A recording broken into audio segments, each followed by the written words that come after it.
j'ai beaucoup aimé la carte, la dernière carte que le professeur a montrée, cette dernière carte. J'aurais bien voulu qu'on ne commence pas par ce PowerPoint. C'était pas du tout le propos de commencer par ça. Est-ce que vous pouvez l'enlever, s'il vous plaît? Et je ne sais pas si vous pouvez remettre la carte. Je ne sais pas, on peut le faire? La carte qui montre le développement. La carte.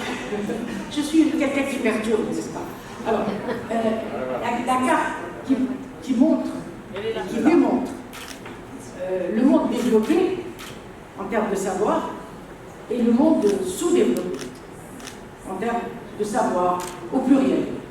Eh bien, moi je vous dis qu'il y a une corrélation parfaite entre ce que vous voyez et l'état des lieux concernant le rôle des femmes et leur reconnaissance en droit, devant le droit, par le droit et par les hommes, et d'ailleurs par les femmes elles-mêmes. Je crois que c'est une corrélation qui n'a pas besoin d'être prouvée, elle est confirmée par toutes les études.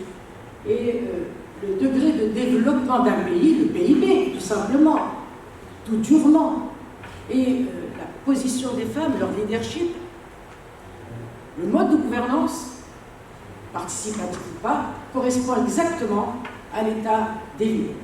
Et je crois que je vais commencer par ça. Et je vais aussi reprendre un autre mot-clé que j'ai trouvé très important, parce qu'il a été un mot-clé pour moi, même si je vais l'exprimer autrement, c'est la médiation. Autrement dit, pour que moi, juriste, même professeur agrégé, puisse comprendre le discours économiste d'un professeur ou même d'un assistant en économie, j'ai besoin de médiation.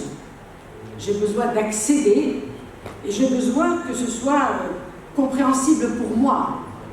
Peut-être que la règle de droit est plus facile, croit-on, de toute façon, puisque tout le monde fait du droit. Croit-on que la règle de droit est plus digeste que la règle économique, ou que la science économique, ou les sciences économiques.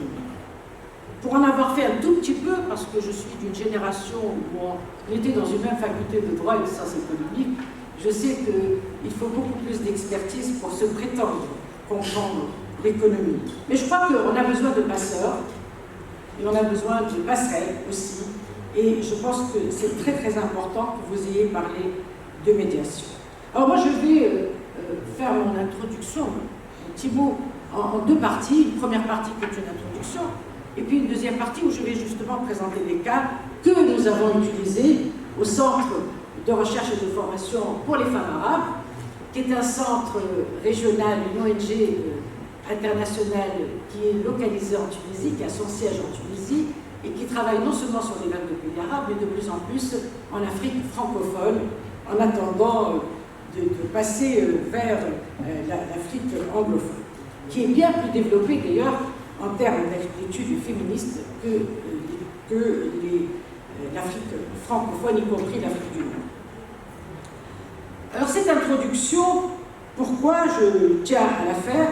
C'est parce qu'on m'a demandé de parler des politiques publiques et on a ajouté, comme s'il y avait un passage, des savoirs au pluriel aux politiques publiques.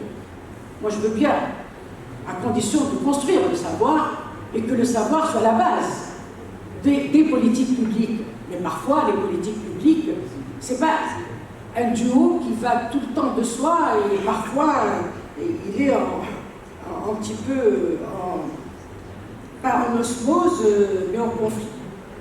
Le savoir peut dicter ou avoir des recommandations de certaines politiques publiques qui ne vont pas être, qui vont être déviées de la trajectoire pour des raisons justement de politique non publique.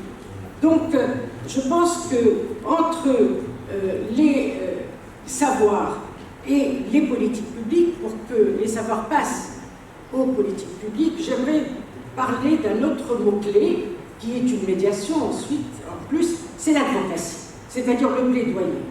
Et comme je viens de la société civile, j'aimerais insister sur l'importance de l'advocatie, du plaidoyer, et je trouve que même le terme plaidoyer ne correspond pas ni en arabe ni en français au terme advocacy, parce que dans l'advocatie, il y a une action qui est importante, me semble-t-il, qui est un soulèvement, qui est un changement, qui est une transformation.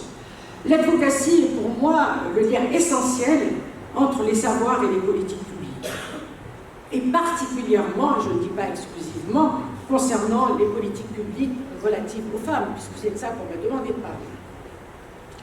J'aurais préféré parler de droit de l'environnement, mais de toute façon, là aussi, l'écueil est terrible. Je fais du droit de l'environnement, j'essaie d'en faire depuis Rio, depuis 92, et vous savez combien on peut être déçu quand on cherche, par exemple, à travailler avec 70 autres juristes de l'environnement, à faire passer une convention internationale, une convention universelle sur le droit de l'homme à l'environnement, ou tout simplement un traité sur les plastiques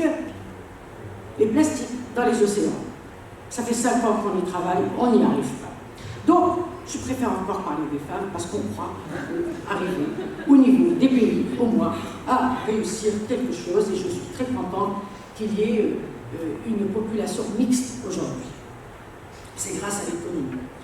Eh bien, pour moi, l'advocatie, je pense qu'il faut la voir comme un paradigme basé sur le concept que le succès des politiques publiques féminines, je ne dis pas féministes, mais au moins féminines, repose sur la participation, sur la co-construction, sur l'adhésion critique des populations concernées, hommes et femmes. Le plaidoyer doit s'appuyer sur, premièrement, l'intégration dynamique du quantitatif, parce qu'on ne peut pas faire de l'advocacy si on n'a pas des recherches, et je parle des recherches enquêtes, quantitatives, statistiques, enfin tout ce qu'on peut mettre sous le terme de quantitatif, les données, les datas, très pauvres dans le pays, tellement pauvres.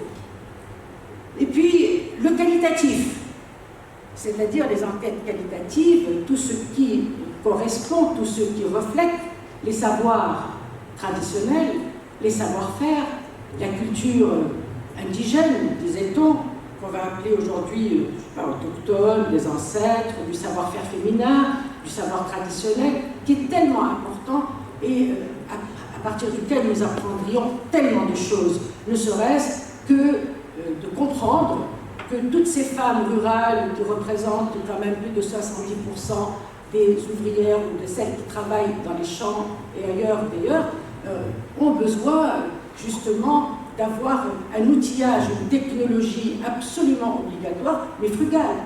On n'a pas besoin d'avoir de très grosses technologies qu'on nous vend parfois ou qu'on nous offre, alors qu'on ne sait pas du tout les utiliser, d'ailleurs, quel que soit notre niveau d'évolution, parce que le milieu, l'écosystème, justement, ne répond pas. Alors, ce plaidoyer dont je parle comme le médiateur nécessaire, il a l'intérêt d'intégrer la société civile. C'est une intégration dynamique avec une nécessité de transversalité qui doit se décliner aussi au niveau des territoires. Et je pense que les territoires doivent aussi entrer, quand on parle de politique publique, fussent-elles nourries par les sciences, parce que justement, les territoires, et je dirais même les terroirs, le niveau le plus local, peut nourrir des politiques publiques nuancées, diversifiées, dans lesquelles les femmes non seulement compteraient, mais elles feraient aussi ces politiques publiques locales. Donc il y aurait un triangle vertueux, savoir, plaidoyer, politique publique, qui est fondamental pour une bonne gouvernance, non seulement économique, parce que je ne crois pas qu'on puisse l'isoler du reste, mais aussi sociale et politique. Pour cela, 2 éléments fondamentaux alimenteraient les politiques publiques. Premièrement, et je renvoie à ce qu'a très bien présenté monsieur le professeur, premièrement, l'innovation scientifique. Je ne crois pas qu'on puisse parler aujourd'hui de politique publique et de savoir au pluriel économique ou autre sans l'innovation scientifique et tout le savoir et les savoirs qui en découlent. Le Covid nous l'a démontré. Toutes les questions environnementales dans lequel je m'immerge depuis plus de 20 ans, eh bien, nous le démontrent tous les jours. Les grandes questions qui ont été débattues et pas trop bien réussies à Rio pour la dernière COP nous le démontrent aussi.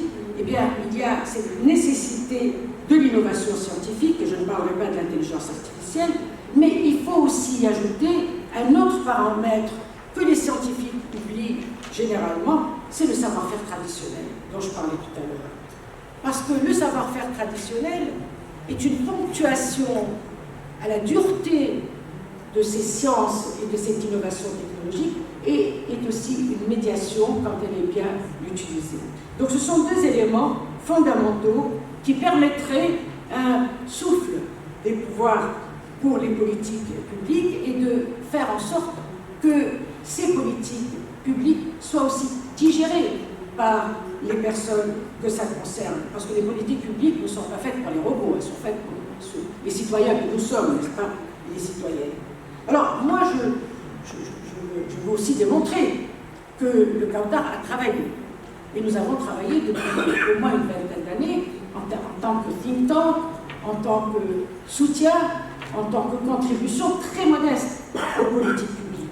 Et je vais vous présenter, justement, là où vous pouvez peut-être présenter les cas pratiques dont on a on a essayé de contribuer à certaines politiques publiques, et je vais parler que de la Tunisie, mais comme on est un centre qui est régional, nous avons contribué parfois par les mêmes études, par les mêmes travaux à d'autres pays, à des politiques publiques ou à des stratégies nationales, ou même à des expérimentations de politiques publiques dans d'autres pays. Alors, je vais vous donner le premier exemple, qui est l'inclusion financière.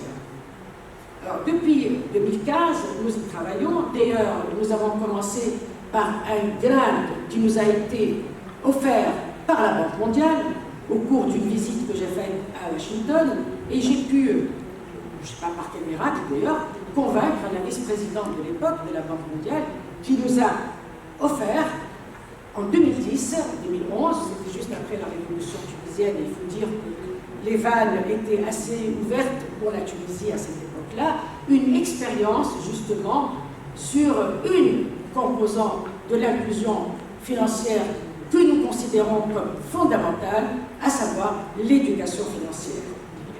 Alors, en 2015, nous avons lancé, Cantar, une étude financée par la Banque mondiale sur le mobile banking en Tunisie.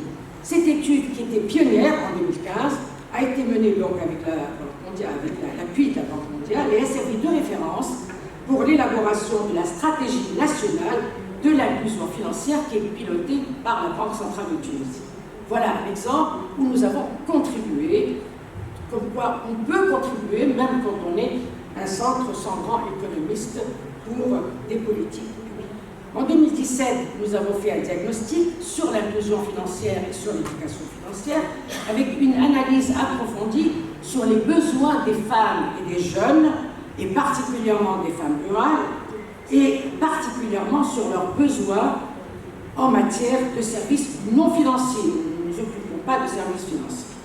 Et pour cela, après ce diagnostic, nous avons développé des outils pédagogiques innovants, nous avons créé un guide, des modules de formation en ligne, et nous avons lancé, avec l'aide de 3 bailleurs de fonds internationaux, la création d'un centre régional d'excellence en éducation financière, qui a été basé sur cette expertise accumulée depuis 2015 et qui est dédiée à la production de contenus de formation des formateurs et à la diffusion de l'éducation financière dans la région MENA. Et je tiens à dire que l'éducation financière serait aussi utile dans les régions européennes et autres, puisque une étude de l'UNESCO a bien démontré qu'en classe terminale, bien plus de 15% des élèves de terminale n'avaient aucune connaissance de comment accéder aux banques et aux services financiers, et surtout aux autres services financiers. Alors, voilà un premier exemple, un premier cas. Le deuxième cas, c'est ce que nous avons fait en matière d'économie verte et circulaire. Nous avons là aussi, nous avons démarré avec une étude, d'ailleurs c'était un financement de l'UPM à travers, de la GIZ à travers l'UPM, l'Union pour la Méditerranée, dont nous avons fêté le 28 novembre justement l'anniversaire. L'étude diagnostique pour relever les défis et les opportunités liées à l'entrepreneuriat féminin dans l'économie verte et circulaire. Elle ne peut pas être verte si elle n'est pas circulaire, bien entendu. Et nous avons couvert aussi bien le cadre juridique que l'accès au financement, que les besoins en renforcement de capacités. Vous avez parlé de renforcer les capacités. Je crois que c'est très important, surtout en matière d'entrepreneuriat vert, qu'il y ait dans toutes les chaînes de valeur ce renforcement de capacités. Nous avons là aussi développé un modèle de formation qui marche très bien dans 3 pays, la Tunisie, le Maroc et la Jordanie. Notre problème, c'est un problème de taille. Évidemment, nous ne pouvons que faire des études qui sont exploratoires, des cas. Nous ne pouvons pas couvrir toutes les entrepreneurs de Tunisie, surtout quand elles se disent vertes et qu'elles sont absolument pas vertes. Donc, nous avons non seulement renforcé les capacités de quelques femmes dans ces 3 pays, mais nous avons aussi produit ce qui est le sujet de tout à l'heure, des policy briefs, justement, au niveau de ces 3 pays, pour faire des recommandations concrètes aux décideurs, visant à identifier les réformes prioritaires. Et nous avons très conscience, justement, qu'on ne peut pas être dans la recherche pure quand on travaille de manière empirique pour changer le monde. Il faut tout de suite passer à la démonstration par des cas, des success stories, en fait. Et pour encourager l'intégration du genre et du concept, et nous avons ajouté que ce n'est pas l'économie verte toute seule, c'est aussi l'économie verte qui repose sur le nexus WEFE, c'est-à-dire Water Energy Food Ecosystem, dans les politiques publiques. Voilà 2 cas. Nous en avons d'autres. Nous avons, par exemple, avec l'Union européenne, nous avons mené pendant 5 ans, sur plus de 5 millions d'euros, le projet EPSOMED, avec une douzaine de centres et d'entrepreneurs de la région.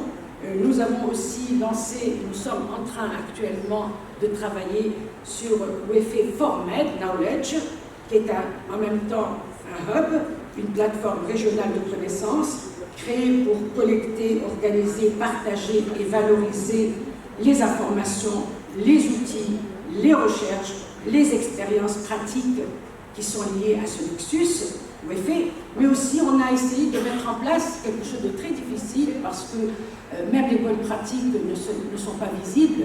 Nous avons essayé de mettre en place une communauté of practices qui ont réuni des experts, des chercheurs, des institutions publiques, des ONG, des projets, des jeunes professionnels et des acteurs du développement. Alors, c'est très difficile de trouver de vraies communautés of practices parce que ceux qui travaillent dans l'ombre et lorsqu'ils sont visibles, ils sont un peu déformés. Mais je crois qu'on a quand même plus d'une centaine de cas aujourd'hui.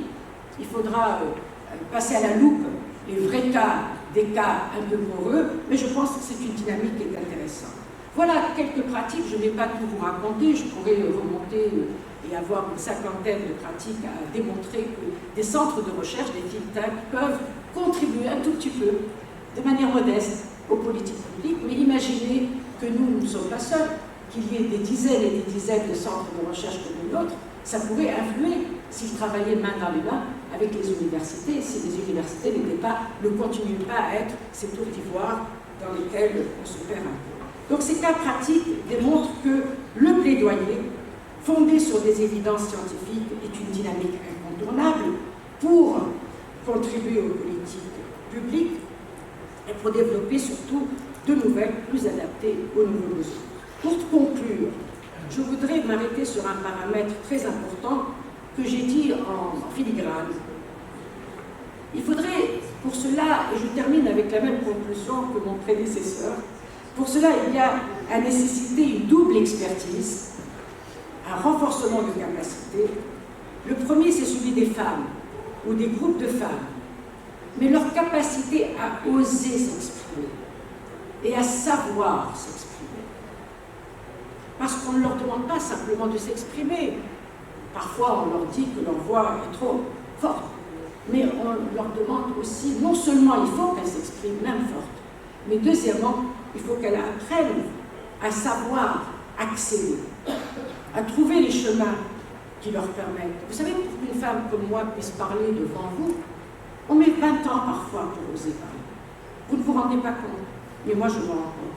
C'est pour ça que derrière chaque jeune femme, il faut qu'il y ait une mentor ou un exemple, un modèle, un rôle modèle. Ça existe aussi pour les hommes, mais c'est encore plus nécessaire pour les jeunes femmes. Donc d'un côté, il faut une expertise, et je parle de vrais skills, pour pouvoir parler, s'exprimer et accéder. Et puis la deuxième chose, il faudrait que de l'autre côté, de ceux qui écoutent, les écoutants, les décideurs, les scientifiques qui décident parfois, parce que la frontière est floue entre le politique et le scientifique, surtout que le scientifique devient souvent ministre et politique. Après, il ne revient pas à la faculté, par ailleurs, pour faire encore de la politique publique ou internationale. Mais c'est important qu'il y ait ce va-et-vient. Donc, il faut aussi qu'il y ait une expertise. Je ne parle pas de la compétence des écrits, je parle de la capacité d'écoute. De la capacité d'écoute, de la capacité d'être sensible aux populations vulnérables, non seulement aux femmes, mais aux marginales, aux femmes qui portent un handicap, quel qu'il soit. Nous avons beaucoup travaillé sur les malentendants et les malvoyants, et je peux vous dire que leur douleur est insupportable. Et elles sont complètement marginalisées. Et nous avons même, Madame Soleil, je termine avec cette phrase. Nous avons produit une application gratuite que tout le monde peut, comment on dit dans l'anglais, télécharger sur son téléphone, qui s'appelle SafeNess.